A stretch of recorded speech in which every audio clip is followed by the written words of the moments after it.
ከምታውቋቸው ሰዎች ሁሉ በላይ ደክመው እየሰሩ ነገር ግን የዕለት ጉርሳቸውን ለማግኘት ሁልጊዜ የሚታገሉ ሰዎችን ቆም ብላችሁ አስተውላችሁ ታውቃላችሁ? ለሰከንድ እስቲ አስቡት። ገና ልጆች ከነበርንበት ጊዜ ጀምሮ አንድ አይነት ታሪክ ነው የተነገረን። በደንብ ተማር፣ ጥሩ ሥራ ያዝ፣ ቀንና ሌሊት ሥራ፣ ከዚያም በመጨረሻ ሀብታም ትሆናለህ።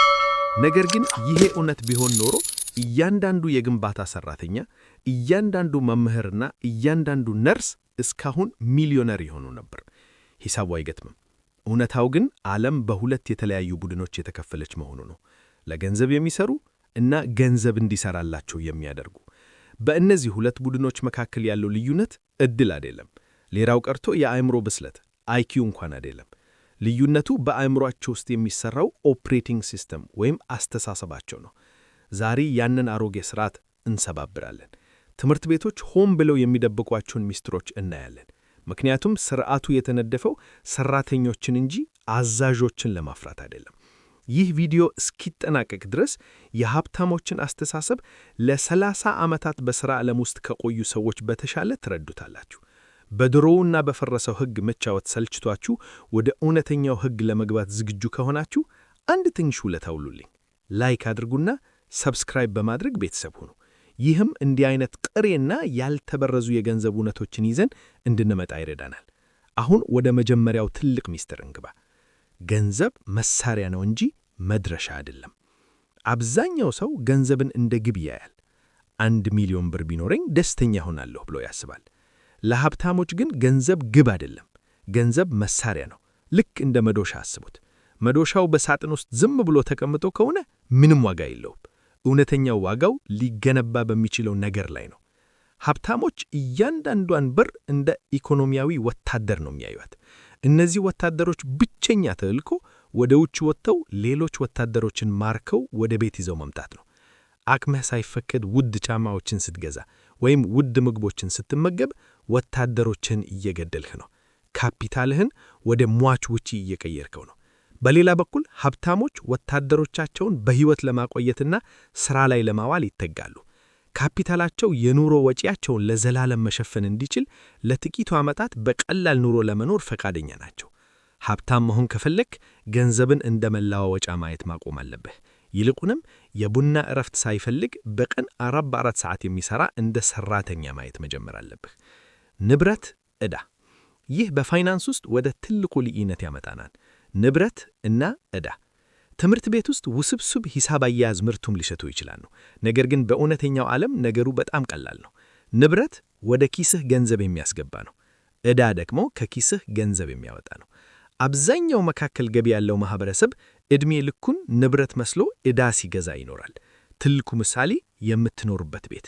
ክፍሎችን ካላከራራሃቸው በስተቀር ቤትህ ዕዳ ነው። በየወሩ ለግብር፣ ለጥገኛ እና ለወለድ ከኪስህ ገንዘብ ያወጣል። ሀብታሞች 100% ጉልበታቸውን የሚያውሉት እውነተኛ ንብረቶችን ማፍራት ላይ ነው። እንደሚከራዩ ቤቶች፣ አክሲዮኖች፣ ንግዶች እና የፈጠራ ውጤቶች። እንደ መኪና፣ ውድ ሰዓት እና የሽርሽር ጉዞ ያሉ መጫወቻዎችን የሚገዙት ንብረቶቻቸውን እነዚህን ንጅሮች በራሳቸው መሸፈን ሲችሉ ብቻ ነው። ቅንጣኔ መኪና ከፈለክ ሥራህ ላይ አትትከም። ይልቁንም መኪናውን የሚገዛልህን ንግድ ወይም ኢንቨስትመንት ግንባ። ሀብታም መስሎ ለመታየት እና እውነተኛ ሀብታም መሆን ያለው ልዩነት ይህ ነው። ጊዜን በገንዘብ መለዋወጥ አደጋ። ሌላው ትልቅ ለውጥ ሀብታሞች ለጊዜ ያላቸው አጠናቀቅ ነው። ተራው ሰው ጊዜውን በገንዘብ ይለዋወጣል። ይህ ልታደርገው የምትችለው ከሁሉም የባሰ አደገኛ ስምምነት ነው። ምክንያቱም ጊዜ በፍጹም ተመልሶ የማታገኘው ብቸኛው ሀብትህ ነው። በቀን ውስጥ ያለ 24 ሰዓት ብቻ ነው። ገቢህ ከሰዓትህ ጋር ተያያዘ ከሆነ ገቢህ ጣሪያ አለው። ሰውነትህ እስኪዝል ድረስ ብቻ ነው መስራት የምትችለው። ሀብታሞች ገቢያቸውን ከጊዜያቸው ጋር እንዳይተያያዝ የሚያደርጉበትን መንገድ አግኝተዋል። ይህን ሊቨሬጅ ወይም መቆነቻ ይሉታል። ይህ መቆነጫ የሌሎች ሰዎች ጊዜ፣ ሰራተኞች፣ የሌሎች ሰዎች ገንዘብ፣ የባንክ ብድር ወይም በዛሬው ዓለም ዲጂታል መቆነጫ ሊሆን ይችላል። አሁን የምታየው ቪዲዮ አስብ። እኔ ቀረጽኩት አንድ ጊዜ ነው። ነገር ግን በሺዎች ቁጥር ሰዎች በተመሳሳይ ጊዜ ሊያዩት ይችላሉ። እኔ ስተኛ እንኳን ይህ ይዘት ለኔ እየሰራ ነው። ተኝተህ ገንዘብ የምታገኝበትን መንገድ ካላገኘህ እስከምትሞት ድረስ ትሰራለህ። ነገሩ ከባድ ሊመስል ይችላል። ነገር ግን የምንኖርበት ሥርዓት እውነታ ይህ ነው። ትምህርት ወጣመት። ዲግሪ መያዝን ለአስተማኝ ሥራ ብቸኛው መንገድ እንደሆነ ሁላችንም ተነግረናል። ሀብታሞች ግን አንድ ምስጢር ያውቃሉ። መደበኛ ትምህርት የቀን ጉርስህን የሚያደርግሃል፣ የራስ ትምህርት ደግሞ ሀብታም ያደርግሃል። በዓለም ላይ ስኬታማ ሰዎች ስለ መማር ጥማት አላቸው፣ ነገር ግን ትምህርት ቤት በሚያስተምረው መንገድ አይደለም። ከፍተኛ ገቢ የሚያስገኙ ክስለቶችን ይማራሉ። ሽያጭ፣ ማርኬቲንግ፣ አመራርና ስጋት አስተዳደር። ገበያው ለዲግሪህ ግድ የለውም። ገበያው ግድ የሚለው ለምትሰጠው ዋጋ ወይም ቫልዩ ብቻ ነው። የ10 ሚሊዮን ብር ችግር ከፈታህ 10 ሚሊዮን ብር ይከፈልሃል። አለቃህ ደሞዝ እንዲጀምርልህ አትጠብቅ። ራስህ ላይ ኢንቨስት አድርግ። መጽሐፍትን ግዛ፣ ኮርሶችን ውሰድ፣ ሴሚናሮችን ተከታተል። የባንክ ሂሳብህ ከእውቀት ደረጃ በላይ ሊያድግ አይችልም። አንተ የራስህ ትልቁ ንብረት ነህ። ስለዚህ እንደዛ መሆንህን አውቀህ ተንቀሳቀስ። ስጋትን መቆጣጠር። አብዛኛው ሰው የሚቆመው እዚህ ጋር ነው። ብዙ ሰዎች ገንዘብ እንዳያጡ ከመፍራታቸው የተነሳ አስተማማኝ ጨዋታ ይጫወታሉ። ገንዘባቸውን በቁጠባ ሂሳብ ያስቀምጣሉ። እዚያ ግን የገንዘብ ግሽፈት ወይም ኢንፍሌሽን በየዓመቱ ይበላባቸዋል። ሀብታሞች ግን አስተማማኝ ጨዋታ መጫወትን ከሁሉ የከፋ ስጋት አድርገው ያዩታል። ግሽፈትን ቆጣቢዎችን የሚቀጣ የተደበቀ ግብር አድርገው ያዩታል። ከስጋት ከመሸሽ ይልቅ ስጋትን መቆጣጠር ይማራሉ። ቁማርተኞች አይደሉም። የሚሰላ ስጋት ካልኩሌትድ ሪስክስ ይወስዳሉ። ምርምር ያደርጋሉ። ቢፈሩም እንኳ ወደፊት ይራመዳሉ። ውድቀት የስኬት ተቃራኒ ሳይሆን የስኬት አካል መሆኑን ያውቃሉ። አንድ ሀብታም ሰው በንግድ ሥራ ገንዘብ ሲያጣ እንደ ኪሳራ አያየው። ይልቁን ለሕይወት ትምህርት ቤት የተከፈለ የትምህርት ክፍያ አድርጎ ይቆጥረዋል። ለመውደቅ ዝግጁ ካልሆንክ ሀብታም ለመሆን ዝግጁ አይደለም። የግብር ፍኖተ ካርታ። ለአብዛኛው ሰው ግብር ደሞዙ እጁ ላይ ሳይገባ የሚቆረጥ ግዴታ ነው። ለሀብታሞች ግን የግብር ሕጉ የመንግሥት ማበረታቻዎች ፍኖተ ካርታ ነው። መንግሥት ሰዎች የመኖሪያ ቤት እንዲያቀርቡና የሥራ ዕድል እንዲፈጥሩ ይፈልጋል። በዚህ ምክንያት ቤቶችን ለሚያከራዩና ንግድ ላላቸው ሰዎች ከፍተኛ የግብር ግማሽ ያደርጋል። ሀብታሞች ፍላጎታቸውን ከመንግሥት ፍላጎት ጋር ያስተካክላሉ። በዚህም ያገኙትን ገንዘብ ለራሳቸው ያቆያሉ። ሕግ እየጣሱን አይደለም። እነሱ እየተጫወቱ ያሉት ለተጫዋቾች በተጻፈው ሕግ እንጂ ለተመልካቾች በተጻፈው አይደለም። የገንዘብ ፍጥነት። ሀብታሞች ገንዘባቸውን እንዳይንቀሳቀስ አያደርጉትም። ይህ የገንዘብ ፍጥነት ይባላል። ከአንድ ንብረት ያገኙትን ትርፍ ወዲያውኑ ወደ ቀጣዩ ንብረት ያፈሱታል። ወታደሮቻቸው ዝም ብለው እንዲቀመጡ አይፈቅዱም። ይህ የማይቆም የሀብት ክምችት ይፈጥራል። ትምህርት ቤት ይህንን አያስተምርህም።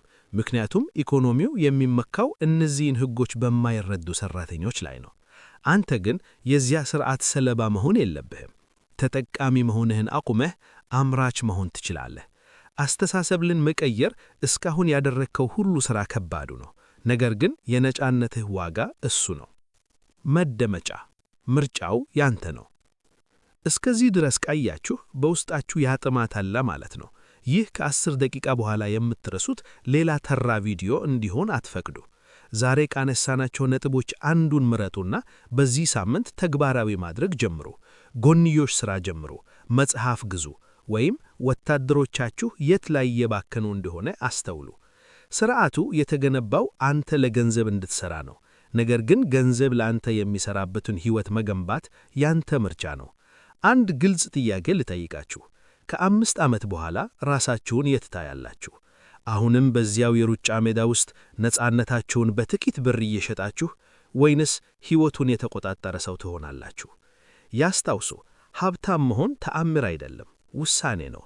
የሚጀምረው ተጠቃሚ መሆንህን አቁመህ አምራች ለመሆን በወሰንክበት ቀን ነው። አብዛኛው ሰው ሰበብ ይደረድራል። ገንዘብ የለኝም ወይም ዕድል የለኝም ይላል። ነገር ግን አሁን ያለህ ትንሽ ጊዜ ወይም ገንዘብ የሁሉ ነገር መሠረት ነው። እነዚያን ወታደሮች አድን። ዋጋ በሌላቸው ነገሮች ላይ አትባክናቸው። ግዛትህን እንዲገነቡ ወደ ውጭ ላካቸው። ሀብታም መሆን ከባንክ ሂሳብ በላይ የሆነ ትልቅ ነገር ይሰጥሃል። እሱም ምርጫ ነው። ገንዘብ ለአንተ ሲሠራ ለቤተሰብህ፣ ለምትወዳቸው ነገሮችና ለደስታህ ጊዜ ይኖርሃል። እውነተኛ ነፃነት ይህን ነው የሚለው። ዛሬ አዲስ ነገር ከተማራችሁ ለራሳችሁ ብቻ አታስቀሩት። መስማት ለሚገባ ጓደኛችሁ አጋሩት። እናም በኮሜንት መስጫው ላይ ገንዘባችሁን ሥራ ላይ ለማዋል በዚህ ሳምንት የምትወስዱትን አንድ እርምጃ ንገሩኝ። አንዲት ትንሽ እንቅስቃሴ የሕይወታችሁን አቅጣጫ ሙሉ ለሙሉ ልትቀይረው ትችላለች። ሥርዓቱ የተገነባው አንተ ሠራተኛ እንድትሆን ነው። አንተ ግን ባለቤት የመሆን አቅም አለህ። አስተሳሰብህን ቀይር፣ ልምዶችህን ቀይር፣ እናም ዓለም ለአንተ ሲቀየር ተመልከት። ስለተከታተላችሁን አመሰግናለሁ። መማራችሁን ቀጥሉ፣ እደጉ፣ እናም በራሳችሁ እመኑ። ለስኬታችሁ የሚረዳ በሌላ ሚስጥር በቀጣዩ ቪዲዮ እንገናኛለን። ሰላም።